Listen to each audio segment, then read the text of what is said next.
Assalamualaikum warahmatullahi wabarakatuh. Kembali lagi di channel Nasihat Kehidupan Misteri.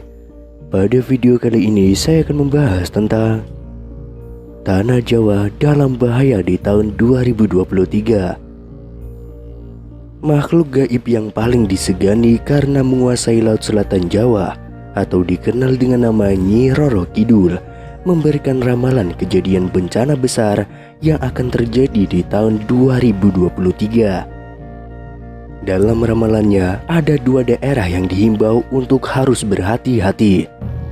Seperti yang umum diketahui, Indonesia merupakan negara maritim terbesar di dunia. Sebagai negara bahari, mitos dan kepercayaan tentang penguasa lautan di Nusantara masih tertanam dan menjamur dalam keseharian masyarakat Indonesia. Lantas seperti apa sejatinya mitos mengenai penguasa laut Nusantara yang telah tersebar di masyarakat luas ini? Lantas seperti apa sejatinya mitos mengenai penguasa laut Nusantara yang telah tersebar di masyarakat luas ini? Lalu apa saja kabar yang terkait dengan bencana akhir tahun hingga awal tahun di Indonesia? Ini dia ramalan Nyi Roro Kidul. Di tahun 2023 ini banyak perkiraan bencana besar yang akan terjadi di Indonesia. Ramalan-ramalan muncul dari beberapa peramal yang sudah terkenal di media sosial. Namun ada yang berbeda pada ramalan yang satu ini, sebab berasal dari penguasa Laut Selatan Jawa, yaitu Kanjeng Ratu Kidul atau Nyi Roro Kidul. Nyi Roro Kidul adalah tokoh legendaris Indonesia. Ia sangat populer di kalangan masyarakat Pulau Jawa dan Bali. Tokoh ini dikenal sebagai Ratu Laut Selatan atau Samudra Hindia. Sebelum kita memasuki pembahasan, ada suatu peristiwa yang terekam dalam sebuah video di media sosial Facebook yang telah ramai menjadi perbincangan.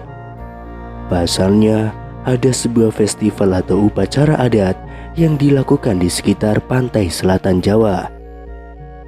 Dalam upacara tersebut, ada seorang wanita yang berpakaian layaknya tokoh penunggu laut pantai selatan Jawa, yaitu Ratu Pantai Selatan atau Nyi Roro Kidul.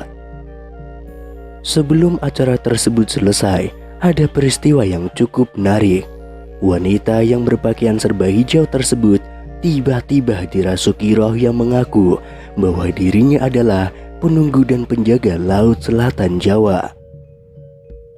Wanita tersebut dalam keadaan tidak sadar dan diangkat oleh beberapa laki-laki yang ada di belakangnya.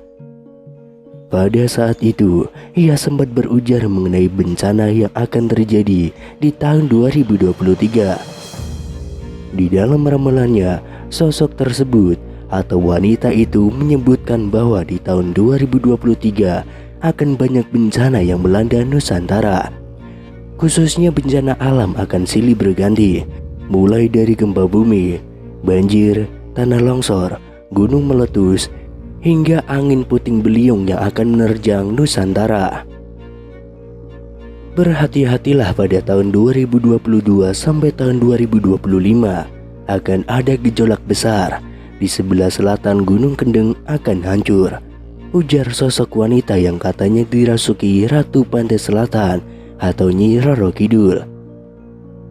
Seperti yang kita semua ketahui, Pegunungan Kendeng adalah pegunungan kapur yang membentang di bagian utara Pulau Jawa.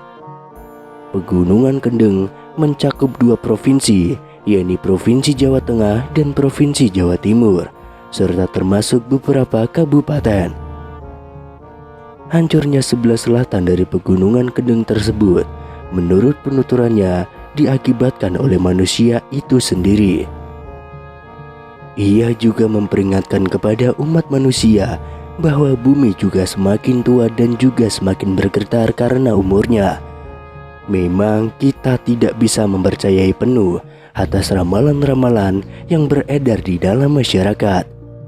Akan tetapi kita harus waspada setiap saat untuk menanggulangi bencana-bencana yang tidak bisa diprediksi oleh kecanggihan teknologi manusia. Nyi Roro Kidul juga menyampaikan pesan menyeramkan untuk berhati-hati di tahun 2023. Pesan tersebut disampaikan Nyi Roro Kidul saat warga mengadakan larung sesaji. Larung sesaji adalah upacara persembahan sebagai rasa syukur warga atas hasil panen dan tangkapan ikan yang sangat melimpah. Tradisi larung sesaji telah dilakukan secara turun-temurun di bibir pantai Ngeliep di sebuah gunung kapur di desa setempat. Belasan kepala kambing, lembu, dan kerbau dipersembahkan dalam upacara larung sesaji. Setelah kepala kambing, kerbau, dan lembu tersebut dilemparkan ke laut, kemudian ada mediator yang kesurupan Nyi Roro Kidul. Saat mediator kesurupan Nyi Roro Kidul itulah kemudian memberikan wejangan atau pesan kepada masyarakat Nusantara. Berikut adalah pesan yang disampaikan Nyi Roro Kidul melalui seorang mediator. Pesan yang pertama yaitu, memintalah hanya kepada Allah. Jangan meminta kepadaku dan pengikutku, namun memintalah hanya kepada Allah. Karena Allah lah yang menciptakan semuanya, termasuk kamu wahai manusia. Yang kedua, para laki-laki harus hormat dan sayang kepada orang tua. Ingatlah wahai laki-laki semuanya, dari mana kamu berasal. Berbaktilah pada orang tuamu. Selain itu, para laki-laki mempunyai tanggung jawab penuh atas kedua orang tuanya. Kemudian yang ketiga, upacara larung sesaji untuk melestarikan tradisi Jawa. Nyi Roro Kidul dan pengikutnya hanya menjaga, membangkitkan, dan melestarikan budaya Jawa. Orang Jawa jangan sampai lupa kepada adat budayanya. Orang Jawa harus tetap menjadi Jawa dengan segala budi dan pekertinya. Orang Jawa harus tetap melestarikan tradisi dan meminta hanya kepada Allah. Kemudian selanjutnya, larung sesaji untuk menghormati leluhur. Adanya persembahan sesaji ini bukan untuk melakukan puja dan puji kepadaku, namun ditunjukkan sebagai rasa hormat kepada leluhur dan tidak dapat digunakan untuk meminta sesuatu yang tidak baik. Mintalah hanya kepada Allah. Pesan yang kelima, mengejar pangkat dan jabatan. Sekarang ini semuanya hanya mengejar pangkat, derajat, dan kewibawaannya saja. Sampai tidak ingat orang tua dan saudaranya. Seharusnya kalian mengejar pangkat dan jabatan harus tetap mengutamakan keluarga. Yang keenam, sembahlah Allah. Pesan keenam Nyi Roro Kidul adalah ajakan untuk menyembah Allah, karena tidak ada Tuhan yang maha besar dan disembah kecuali Tuhan Allah.